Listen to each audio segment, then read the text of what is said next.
నాగ్ అశ్విన్ దర్శకత్వంలో ప్రభాస్ హీరోగా రూపొందిన చిత్రం కల్కి 2898 ఈ చిత్రంలో హీరోయిన్ గా దీపికా పదుకొనే కనిపించనుండగా బిగ్ బి అమితాబ్ బచ్చన్, కమల్ హాసన్ కూడా ఈ సినిమాలో కనిపించనున్నారు. ఈ సినిమా నుంచి తాజాగా విడుదలైన ట్రైలర్ కూడా ప్రేక్షకులను ఆకట్టుకుంది. మరో 4 రోజుల్లో సినిమా ప్రేక్షకుల ముందుకు రానుంది. అయితే ఈ చిత్రం స్పెషల్ షోలు వేసుకోవడంతో పాటు టికెట్ల రేట్లు కూడా తెలంగాణ ప్రభుత్వం భారీగా పెంచింది. స్పెషల్ షోలు నిర్వహించుకునేందుకు ఈ నెల 27 నుంచి జూలై 4 వరకు అనుమతి ఇచ్చింది. రోజుకు 5 షోలు వేసుకోవడంతో పాటు టికెట్ ధర 200 రూపాయలు పెంచుకునేందుకు హోంశాఖ అనుమతి ఇచ్చింది. సింగిల్ స్క్రీన్ థియేటర్లలో 75 రూపాయలు, మల్టీప్లెక్స్ల్లో 100 రూపాయలు పెంచుకోవచ్చని అనుమతి ఇచ్చింది.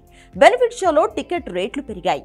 సింగిల్ స్క్రీన్ థియేటర్లలో 377 రూపాయలు ఉండగా మల్టీప్లెక్స్లలో 495గా పెంచారు. బెనిఫిట్ షో తర్వాత రెగ్యులర్ షోల రేట్లు సింగిల్ స్క్రీన్ థియేటర్లలో 265 రూపాయలు ఉండగా మల్టీప్లెక్స్ లో 413 ఫిక్స్ చేశారు. ఓవర్సీస్ లో ముందు రోజు ప్రీమియర్ స్టార్ట్ కానున్నాయి కాబట్టి అక్కడక్కడ రివ్యూలు కాస్త ముందే రానున్నాయి. అయినా ఫస్ట్ డే కాదు, వీకెండ్ వరకు ప్రభాస్ సినిమాకు టాక్ తో సంబంధం లేకుండా థియేటర్లకు క్యూ కడతారు జనాలు. ఒకవేళ హిట్ టాక్ వస్తే మాత్రం బాక్స్ ఆఫీస్ దగ్గర వసూళ్ల సునామీ రావడం పక్కా. అసలే సమ్మర్ సీజన్ లో పెద్ద సినిమాలు రాలేదు. ఇప్పుడు ఆ లోటు తీర్చడానికి రెడీ అవుతోంది కల్కి.